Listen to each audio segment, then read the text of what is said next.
Hey guys, what's up? It's the Electrical Code Coach, and this is the Electricians in Action, where we get together and we talk about the code every morning before we go out and fight the good fight. You can catch the EIA every day at 9 a.m. Let's get to it. All right, guys, I'm really excited about today's video because this is something that I recently asked in the polls on the community tab. If you're new to the channel, every day I drop 2 polls on the community tab, and they are code questions. So you can go on there and get involved with it on the community tab on the YouTube channel.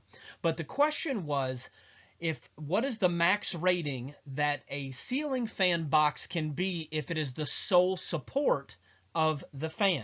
And we're going to explain what that means now, just so you know. The answer is 70, and this may be one that you have come up on your NEC exam if you're practicing to get your electrical license right now. And the reason is, and first let's break down what it's talking about here. If the box itself is the sole support of the fan, the max that it can hold is 70 pounds.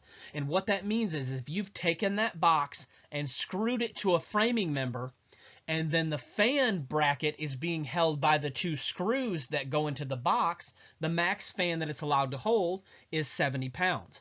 If you have one that is supporting it independently, then you can go higher than that. So if you are taking and there's a box up there, but the apparatus is set up where you're actually screwing through the bracket into the framing member, then you can go higher than 70 pounds. And there are lots of fan boxes. A really good example are the half moon boxes. You're actually not using the box at all for any type of support. You screw straight through the box into the straight through the bracket, through the box, straight into the framing member, and that allows you to put fans that are much larger, much heavier.